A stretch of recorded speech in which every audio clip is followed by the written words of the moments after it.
Welcome to my Descent of Dragons card reveal. I'm obviously very excited about the upcoming Descent of Dragons set.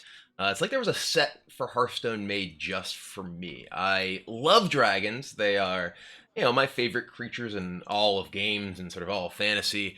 And Descent of Dragons is just chock full of them that really resonate in sort of the fantasy of dragons. Like, I don't just like dragons because dragons are cool, though they sort of are fundamentally cool. But I also like dragons because of what they represent when I'm playing a card game, right? Dragons are these huge creatures that allow you to win in tremendously, fantastic, dramatic fashion, right? And what is more dramatic than Galakron, right? The progenitor of all dragons, resurrected, and you have to invoke him and become more and more powerful as his sort of hero form evolves, and you eventually get to crush your opponent in this really impressive and dramatic way.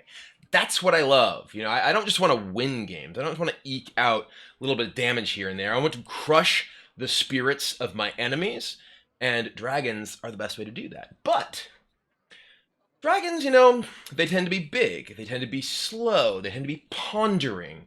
So when you do have this, ancient dragon spirit that you're resurrecting and trying to, use to crush your enemies beneath you, you need a little bit of help, right? You need to have smaller dragons, the dragon whelps, the supporting armies, as it were, in order to get you there. And that is where this spoiler card comes in. Scion of Ruin. Let's take a look.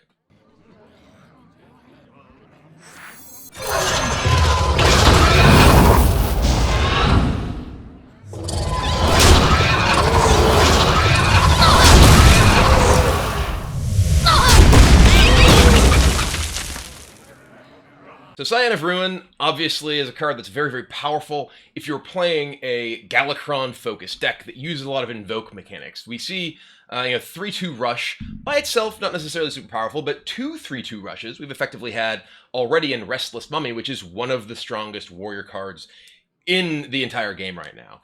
And Scion of Ruin gives you essentially an extra body on top of what you're already getting from Restless Mummy for less mana. Granted, you need to have invoked Galakron multiple times in order to actually get that bonus, but invoking Galakron as a warrior gives you +3 attack as it is, so it's another way of giving you these sort of additional tools that allow you to control the board and really fight back against any kind of smaller minion-based deck. And if you get to the upgraded Scion of Ruin, where, we heard you like dragons, so we put dragons in your dragons, so you have dragons and dragons, making 2 copies of this thing, you can take down, well, dragons! Because 3 3-2 Rush minions can take down, say, an Alex Straza. Can't quite take down to Ysera, but it can alongside an Invoke of Galakron there for a bit more damage. So dragons everywhere, duplicating dragons. It's really, basically my fantasy world, and I'm really happy to see it. But that is not all that I have for you today. We have 2 copies of Scion of Ruin that we're creating by invoking Galakron, and now, by invoking the dragons, we have additional spoilers within spoilers. We're making 2 copies of a card reveal right now and getting even more cards to reveal. So let's show, Cobalt Spellkin.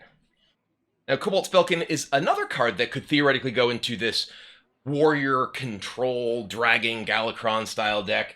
1-cost spells in Warrior, for instance, include Shield Slam, super powerful. It could include Improve Morale, just lots of sort of little things, Whirlwind, lots of things that you can get incremental value off of, and this is a decent body. It's not impressive in its own stats as a 3/5 for 5, but just gives you pretty significant value. Think back to like Azure Drake, right? Azure Drake was a 4/4 body that drew a card. This is a 3/5 body that effectively gets 2 additional cards.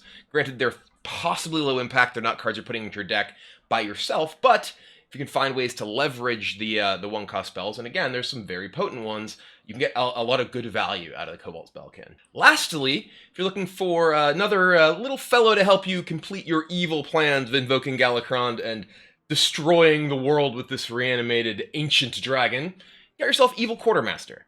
Evil Quartermaster can give you a little bit more fodder in the form of a lackey to help you survive until the late stages of the game by having a little bit of things to sacrifice or whatnot. And also gives you a little bit of extra armor. So when you do invoke your Galakron, get that additional attack and scratch your opponent to death with your Dragon Claws or whatever it is you're using for a weapon. You can survive that much longer to institute your nefarious evil plot of resurrecting the ancient being of Galakron and descending upon the world with dragons. So I hope you all are as excited about Descent of Dragons as I am, and I hope you enjoyed seeing these cards, and I'm looking forward to playing with these and all the other new dragons coming out very soon. Rawr.